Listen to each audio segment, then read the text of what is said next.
Hi, everyone. Okay, good evening, everybody. I'd like to call the Township of Wainfleet regular council meeting of January 4th, 2022 to order.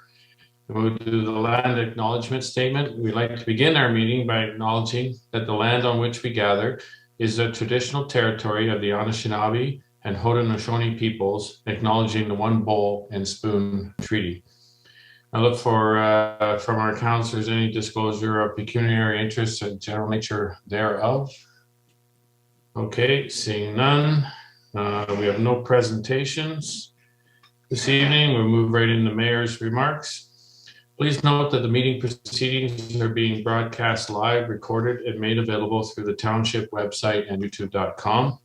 New measures have been put in place to try to protect residents and staff and ensure the continued provision of services to the public. Administration will step back to a two-shift model with staff working both remotely and in the office to ensure continuity of service to our residents. Municipal offices will be open to the public by appointment only. And during this time, the public is encouraged to conduct their business with the township online or over the phone whenever possible. We will not be playing our national anthem this evening due to the difficulty with electronic meetings.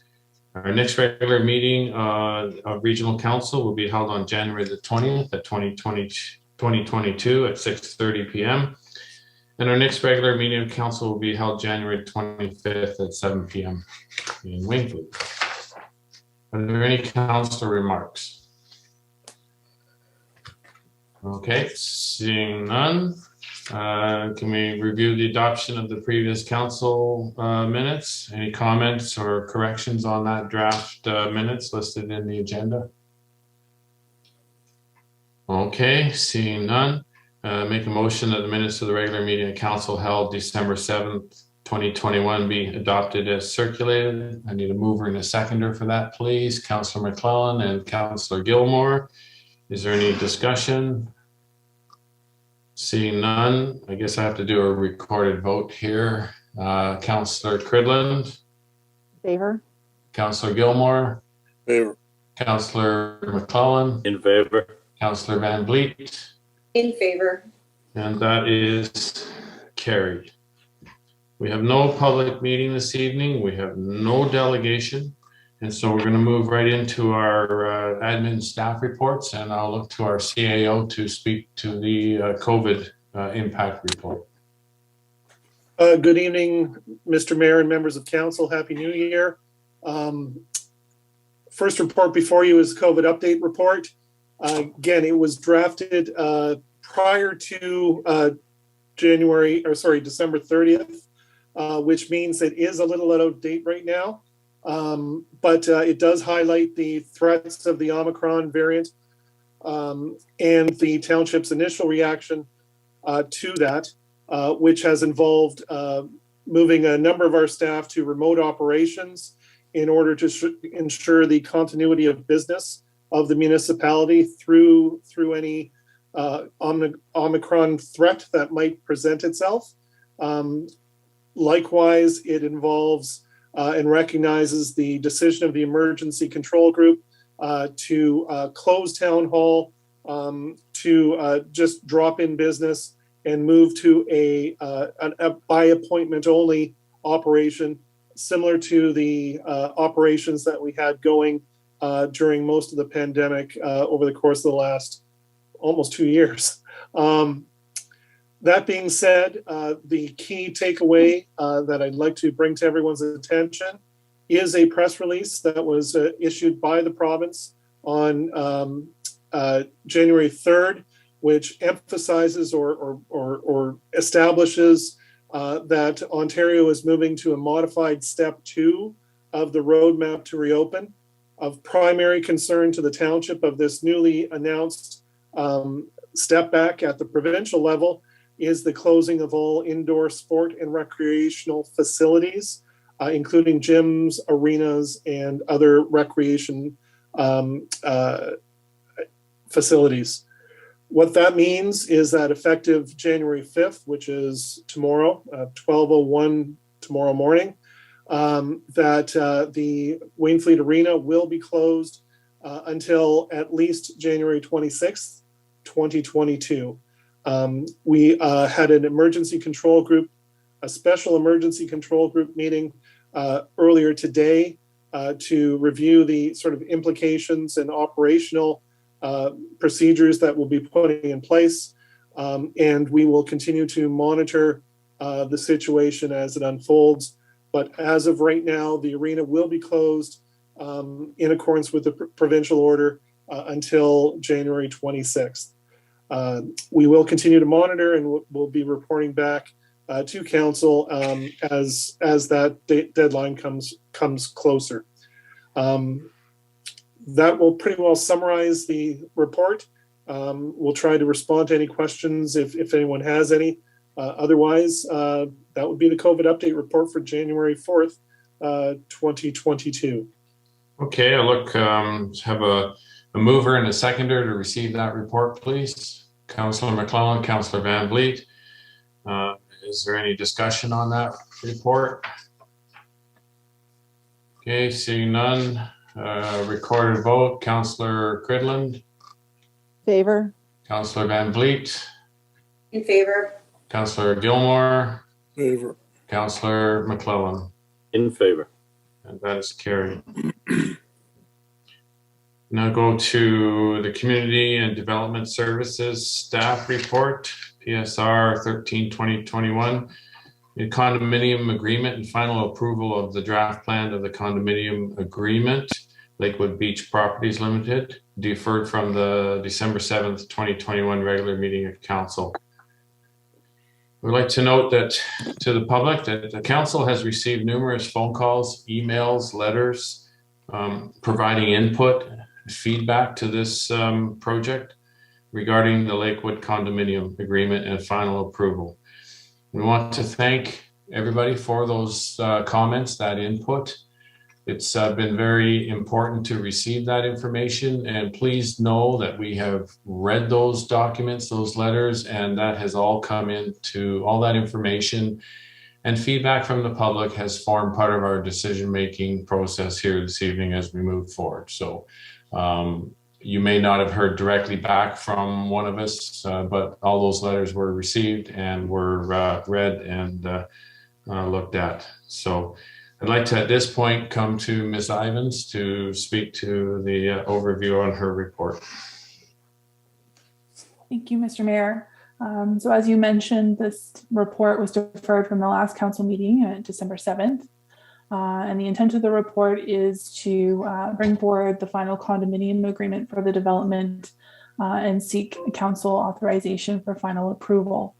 So it's staff's opinion that the 61 conditions of approval placed on the development have been complied with, and therefore we're ready for final approval and registration. I'm available for any questions council may have. Okay, I'll read the motion at this time. We may end up making some amendments to it, but I'll read the proposed motion. Planning staff report 13/2021 be received, and that the bylaw attached as Appendix B be adopted by council to authorize the mayor and clerk to execute the condominium agreement with Lakewood Beach Properties Limited, and that the bylaw attached as Appendix C be adopted by council to amend bylaw 42/2010 to add Lakewood Beach Drive and Sandy Lane to the consolidated list of the street names, and that staff be authorized to grant final approval upon execution of the condominium agreement, and that staff be directed to bring forward a bylaw to remove the holding provision on the subject property upon execution and registration of the condominium agreement. Can we move her in a seconder to put that on the floor, please? Councillor McClellan and Councillor Gilmore. Okay, and discussion, please. Councillor Van Vliet. Through you, Mr. Mayor, I guess I'll go first. Sarah, I've already voiced these concerns and I asked the questions during the holidays. But I just want it to be out there for the general public. My three biggest issues are Clearford not being able to supply water to the residents and customers that they already have. knowing that they bill a year in advance, and those people are still under a boiled water advisory, I think from 2019, maybe. I'm not absolutely sure. But the answer I got from Lindsay was that Clearford is waiting from payment from the developer to do the upgrades. I'm a little worried that they're not going to be able to supply the water. And then I was told that the cisterns are going to be put in place for Plan B when Plan A doesn't work with Clearford. So there's that. The shoreline protection, they said that like the developer has an engineer's report saying that they don't need a break wall or shoreline protection. I don't agree with that. Many other people don't, because the 100-year storm happened twice and almost again in December. And the last one is the road damage that's going to happen, that we know is going to happen. It's probably going to be down golf course because the turn at Burnaby's might be too hard to make for trucks. The damage and the truck traffic are huge. So those are my three big things. If we could get some clarity on that, that'd be great, Sarah. Thank you. Okay, Sarah. Thank you. Through you, Mr. Mayor, to Councillor Van Vliet. So the first issue regarding Clearford. So it is our understanding that through the approval of this development, it then enables Clearford to apply for some funding for some of the upgrades that are required at their plant. And that was communicated by the developer to us. I do recognize that Clearford has some challenges with the existing Long Beach Water Works system, and there is a boil water advisory in place. As a separate kind of work plan, I have been working with Clearford in terms of how they can get the necessary upgrades done to the plant that's out on Augustine Road. There are some challenges in planning applications required. So I've been working with them on that. Clearford is the primary service provider for water for this development. But as you mentioned in your comment, there is a backup plan with cisterns being on site. And so those cisterns will be there through the installation of primary and secondary services for the development. So the intent and the design of the water distribution system is that those cisterns would fill from the Clearford water supply, typically like off-peak hours, so nighttime, to not impact the rest of the system. But the water that's then supplied to each of the units for this development comes from that cistern. So if for whatever reason Clearford is not able to provide the water necessary for this development, or their required upgrades take longer than the rate at which the development proceeds, there is a backup option for water to be trucked in to fill those cisterns so that the water can be supplied to each of the units within the development.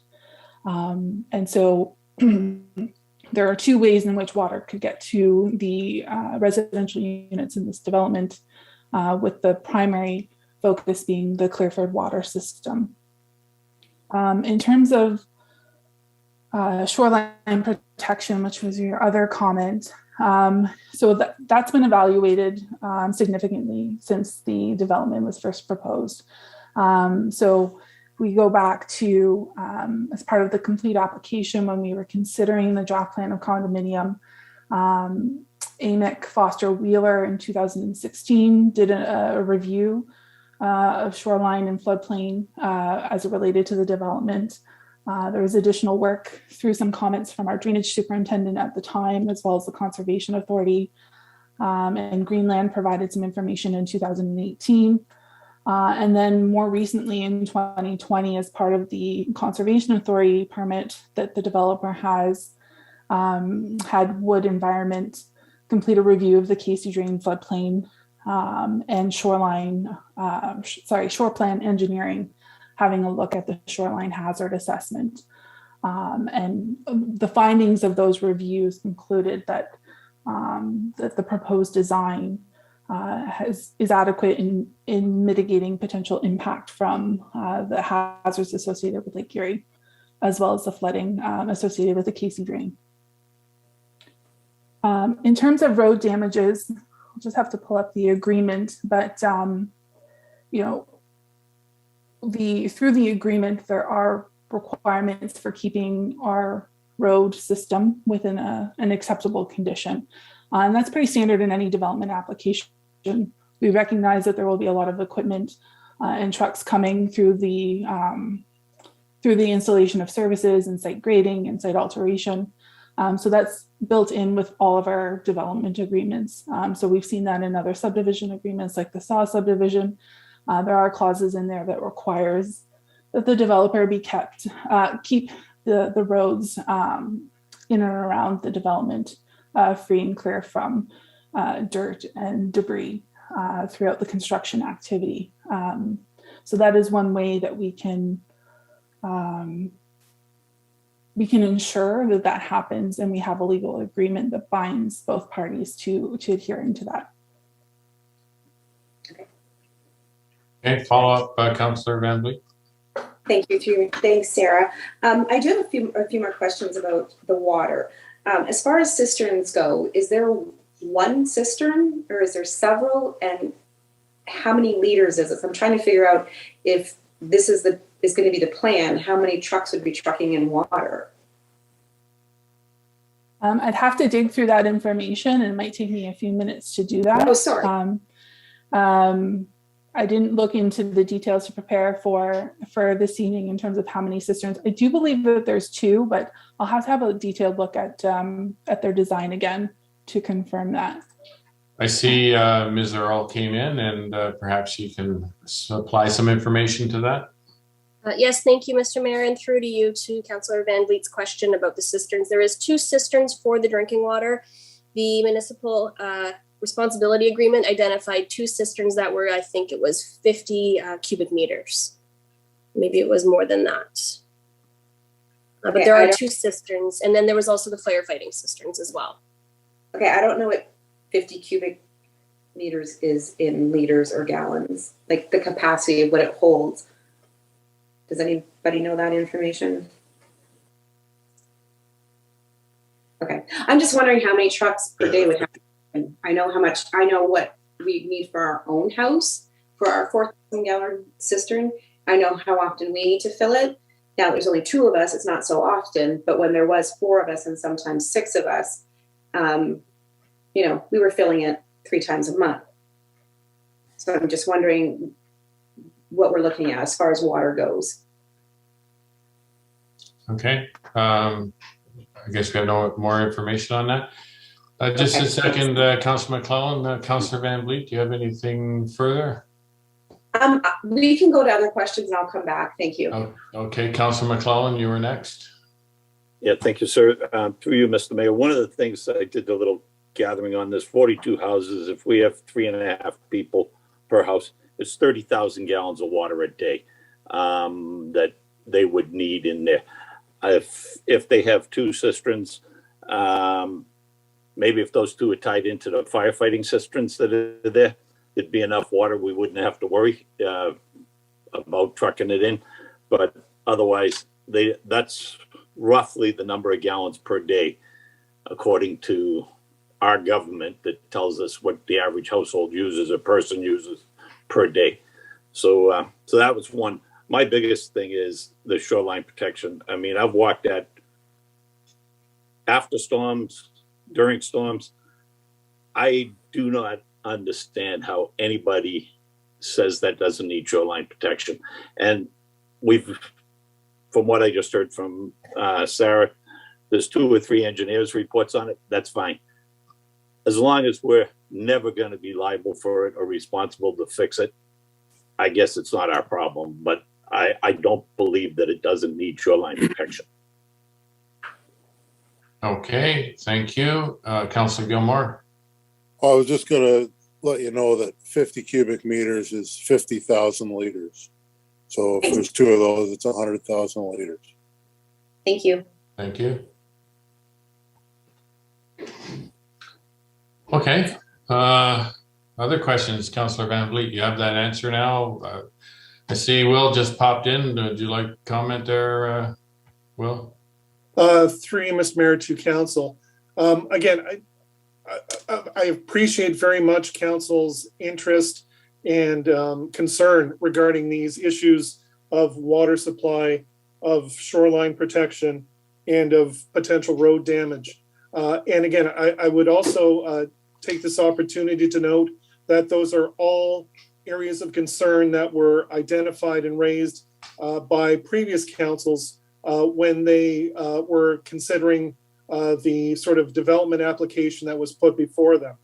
And those previous councils, when they considered those concerns, took it upon themselves to indicate that in order for this development to proceed, the developer, the applicant, the property owner would be required to address the concerns by providing appropriate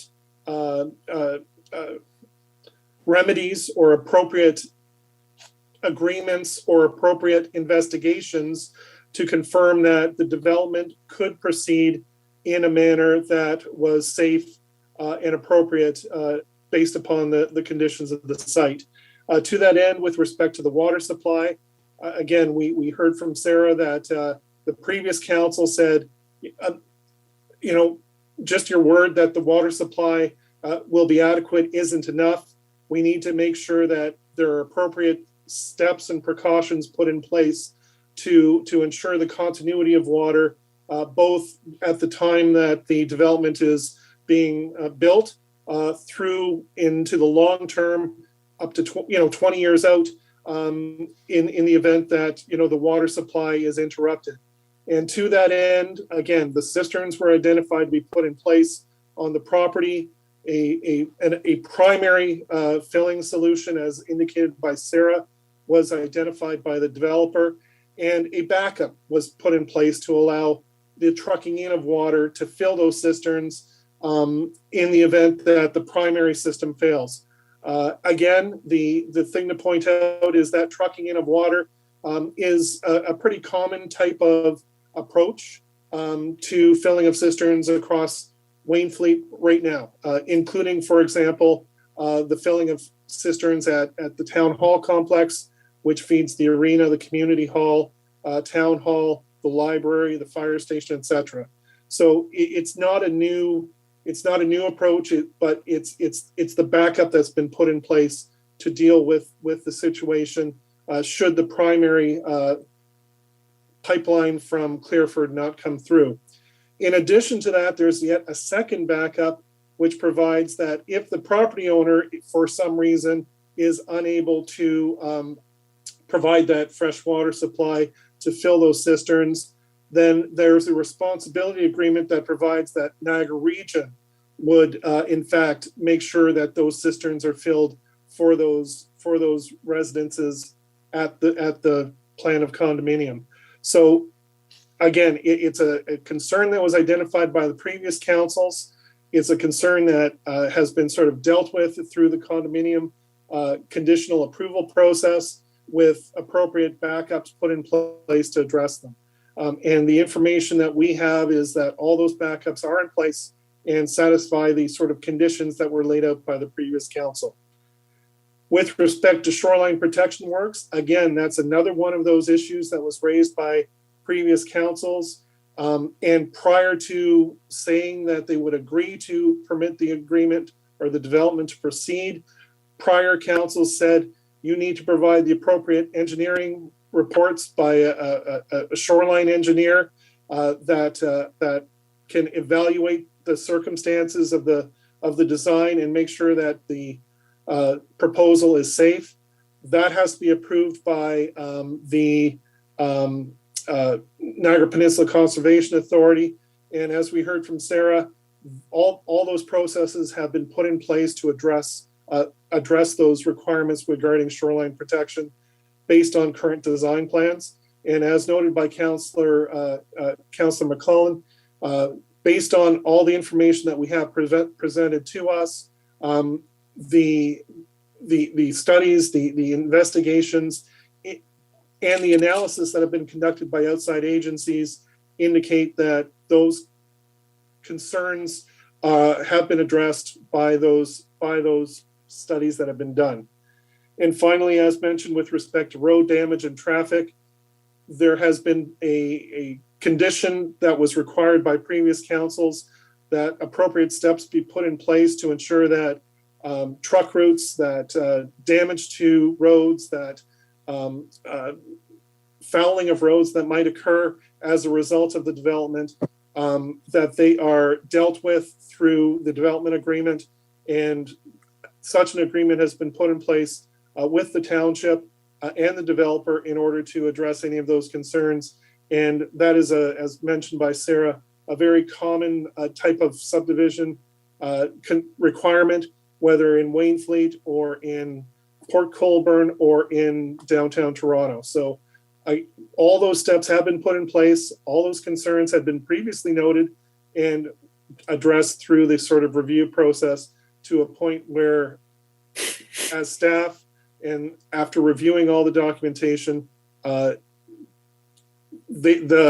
applicant, the property owner, has complied or provided the information to allay our concerns. Okay, thank you. And just for the public, the roads being restored is 16.4 in the document. And it's to the satisfaction of our operations manager, those roads, any roads damaged. So just so the public knows, and all aspects of it here have been looked at thoroughly by our staff. So any other questions? Councillor Cridland. Thank you. Through you, Mayor, probably to Sarah, please. I'd just like to highlight also the work that staff has done since we had the peer review. So something that we'd worked on, or all of us have worked on, was having a peer review done on particularly the condominium agreement, which is sort of really this last milestone, in my opinion, where we're going to mitigate as much leftover risk other than the comments that have been raised by other councillors.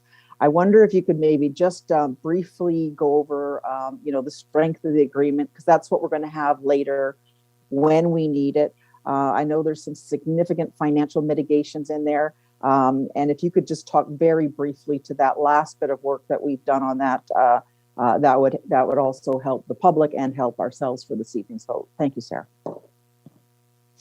Thank you. Through you, Mr. Mayor, to Councillor Cridland. So you're correct. So we had a draft condominium agreement prepared, and we then went out for a peer review. And so we had Weirfolds LLP out of Toronto review the draft agreement, just as a second set of eyes on the agreement after the developers legal team and developers team, as well as myself, other SLT members, and our legal representative having been involved in the drafting of that agreement. So in terms of the review, it identified very little areas of substantive concern and made some recommendations for wording changes, and noted just some minor typos and numbering that needed to be addressed. So the overall result of the peer review was that the agreement was very strong, and recommended some areas where it could be tweaked to make it stronger. So staff are glad to hear that, and that has resulted in the final version of the agreement that's before council this evening. That final peer review and the revisions suggested out of the peer review were also circulated to the Conservation Authority in the region, so that they could review to assure that their requirements and their conditions have been satisfied through the agreement as well. So that did take quite a bit of time, and there's been a lot of effort on both the township and the developers' side to get the agreement to where it is today. Thank you, Councillor Cridland. Follow up. Thank you. Again, just highlighting the significant financial component that's built into that agreement to cover what we're trying to achieve tonight. I think it was over, well, maybe just even commenting how that amount is determined, maybe roughly, would be helpful, if that's easily available. Sorry, Sarah. Through you, Mr. Mayor, to Councillor Cridland. Yes, I'm just pulling up that section of the agreement. And just for everybody's information as well, we do have Dan Rosetta in the Zoom call here. If anyone has any specific questions there, he's willing to jump in and assist.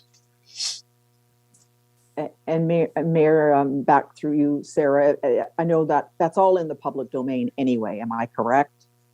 That's correct. So Schedule F of the agreement, which is available in the agenda package, kind of outlines the predicted costs of installing the services and getting the development ready for construction. So your road and the private wastewater and water system. And then the securities were based on a percentage of that cost. So further on in Schedule F, you'll see kind of the securities that the township will be requiring upon commencement of the works. So before they can start going in and installing these services, we require the securities in place. So that's all outlined in Schedule F of the agreement. Thank you. Thank you, Mayor. Okay. Any other questions before we vote? Okay. Seeing none, then we'll do a recorded vote. And we'll start with Councillor Cridland. In favor. Councillor Van Vliet. Opposed. Councillor Gilmore. In favor. Councillor McClellan. In favor. And I am in favor. So that project is approved and we'll move forward. Thank you very much. We now move on to the memorandum from Municipal Bylaw Enforcement regarding the amendment to the Animals at Large bylaw. And I look to Ms. Earl to speak to that, please, to give an overview. Thank you, Mr. Mayor, and good evening, members of council. Since the implementation of the Animals at Large bylaw being added to the AMPS program, there have been a number of penalty fines issued for animals running at large. Under the Municipal Act, the monetary limits required under AMPS provide that the penalty must not be punitive in nature and that the penalty needs to be high enough to warrant compliance.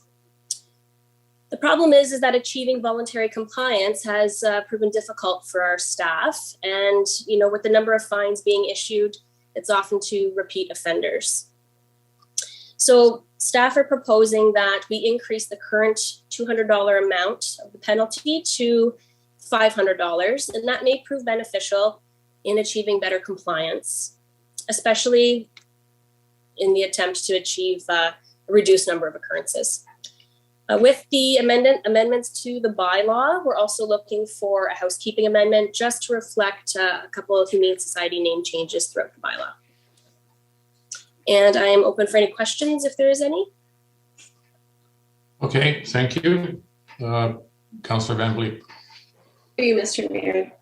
Lindsay, I just have a quick question. The repeat offenders, is it like somebody who just hasn't done maintenance on a fence, or? Oftentimes it is, yes. So these are large farm animals that typically are getting fined for animals running at large. So quite often it is faulty fencing. Okay, because I know what it's like to chase a herd of cattle down the road and it's not fun. Okay, and nobody wants to do it. It's not a fun thing. So I just don't want to ding people who maybe financially can't fix anything right now. But I mean, if it has to be done, it has to be done. Okay, thank you. Councillor McClellan, you had your hand up. Yeah, I was just going to ask, how many incidents of this do we have a year, and how many maybe repeat offenders? Like, do they have 2 or 3 incidences, or 4 or 5 in a year? The repeat offenders, right? So I'm just asking. Thank you, and through you, Mr. Mayor. We've had about 8 penalty fines issued since 2019. A number of those were to the same offender. Okay, Councillor McClellan.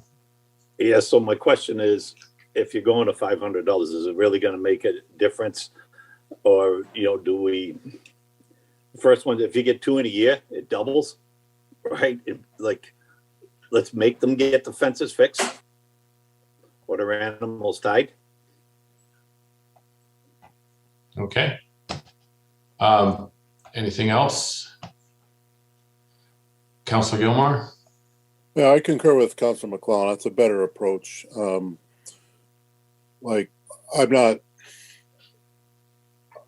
want to jack this up and start, picking on farmers or anything like that. But if we got a chronic guy, then let's have an escalating system.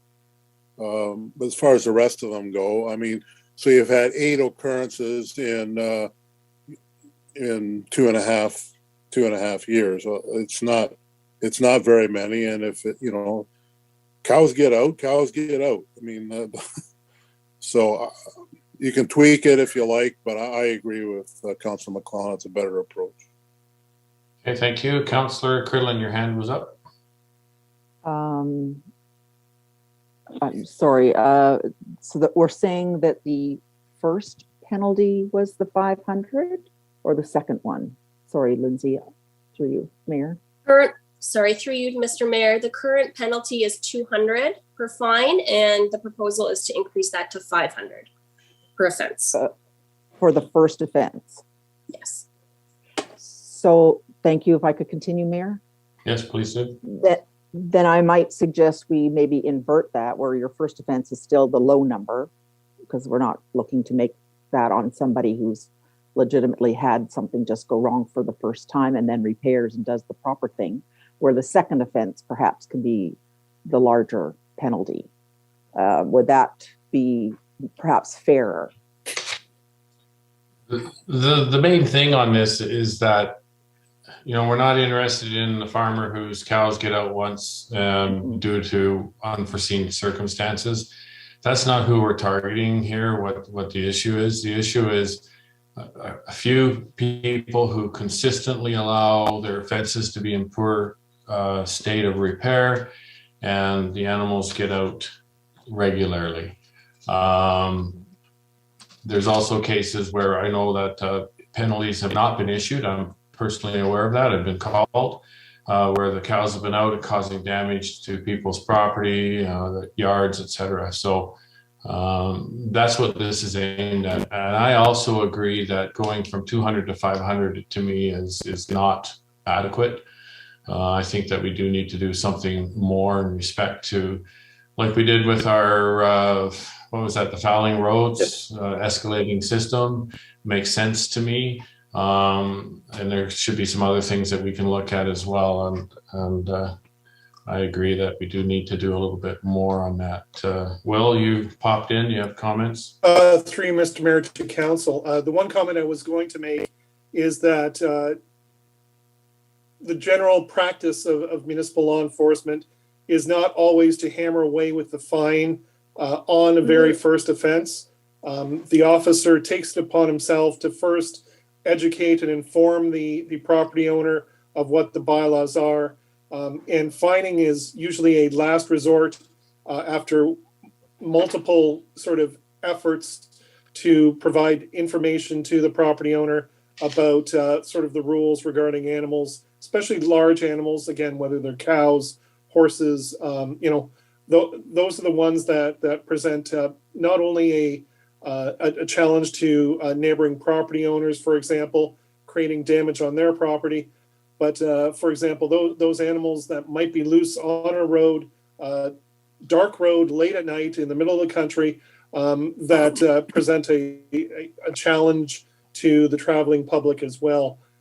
So again, this is a very sort of serious type of offense. It's sometimes just the cows getting out, and when it is that one-off, that's where the education and the communications with the property owner happen. But it's as has been indicated, it's the multiple or repeat offenses that continue to occur after numerous efforts that are the concern, or the primary concern, from a staff perspective and from a public safety perspective.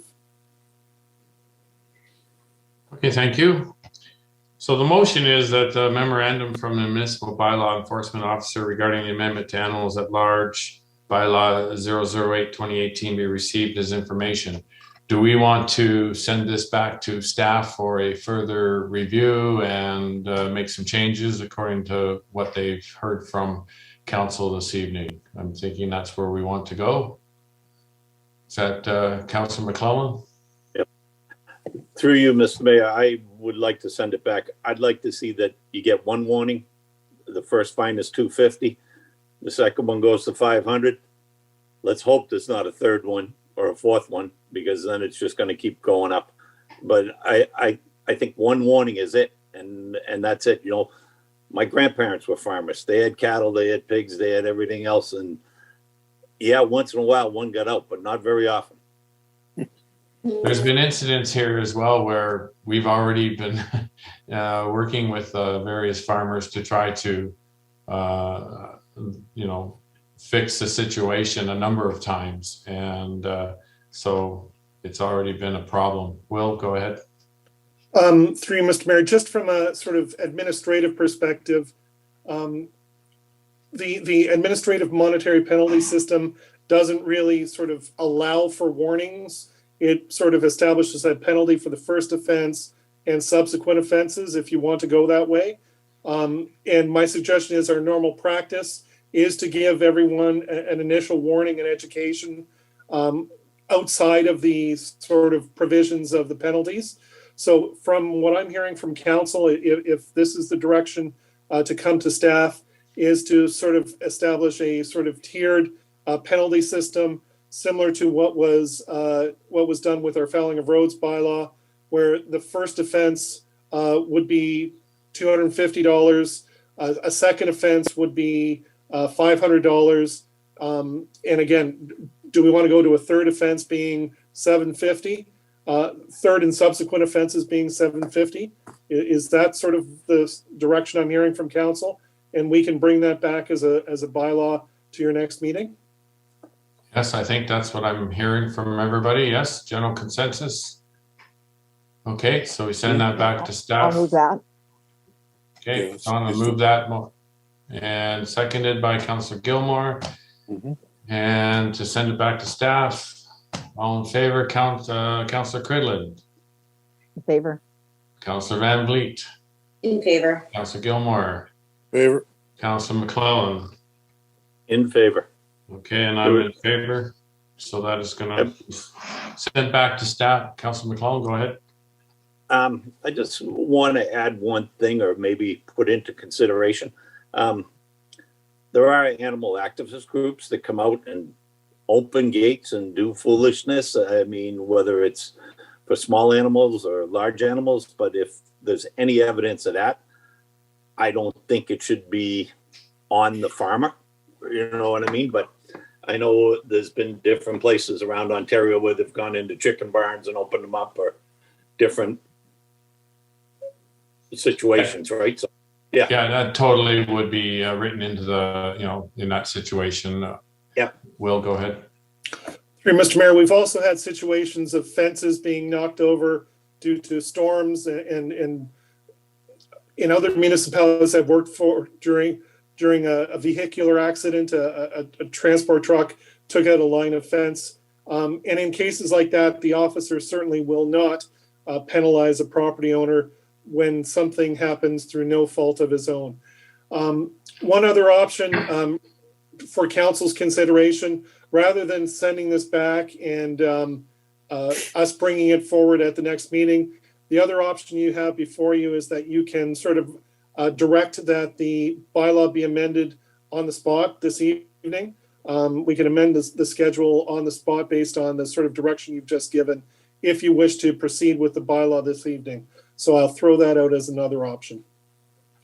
Okay, well, if that's easy to do and everybody thinks that we can do that quickly, just right here, that'll save it going back and delaying again. So I'm in favor of that. Does everybody else want to do that? Yep.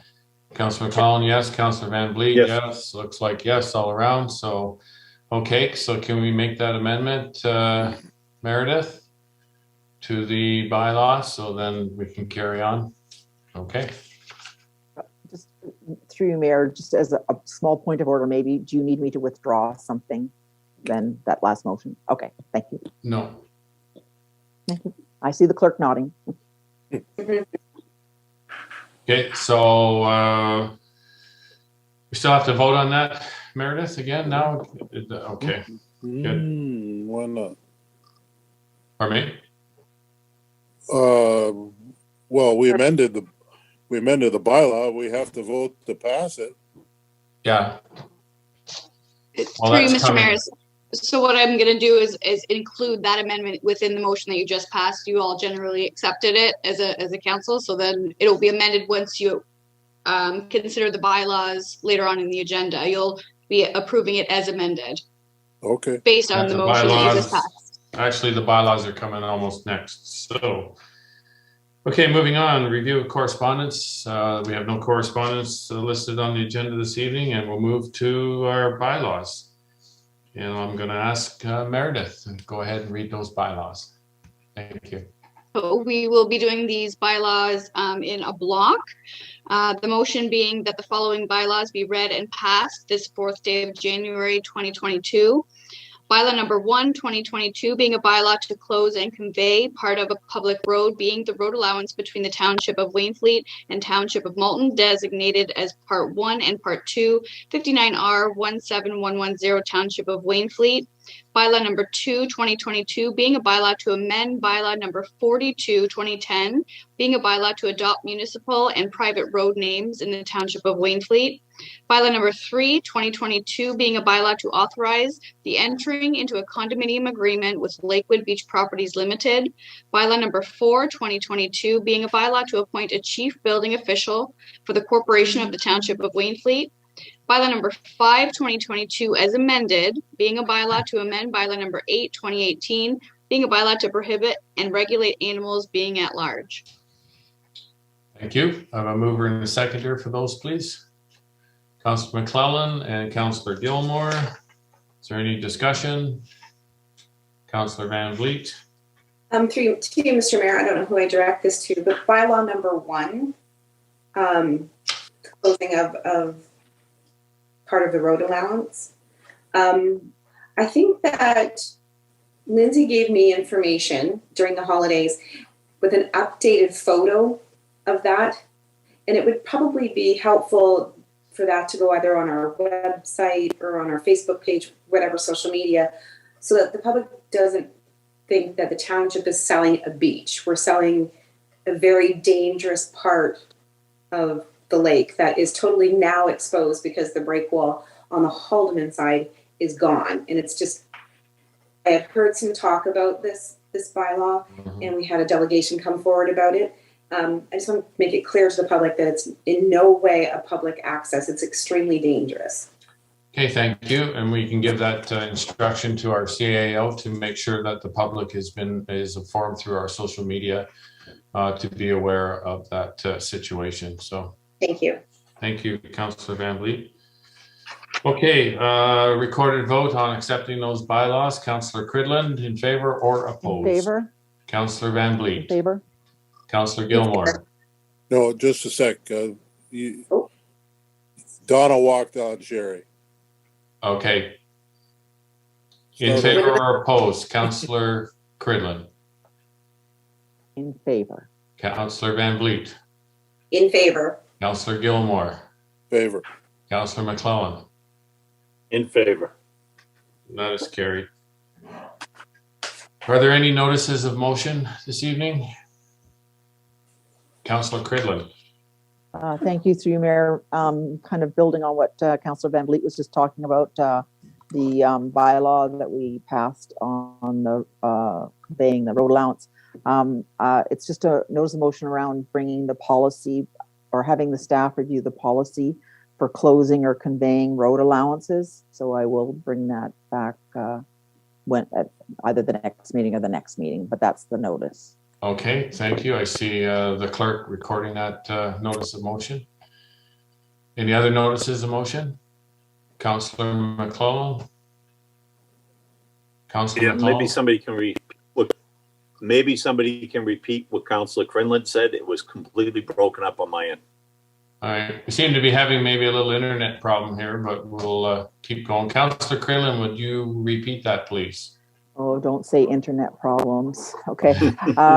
Yes, for a review of the policy, the township policy on closing or conveying road allowances. So I will ask that staff bring, well, the motion will come out next. So that's just the notice.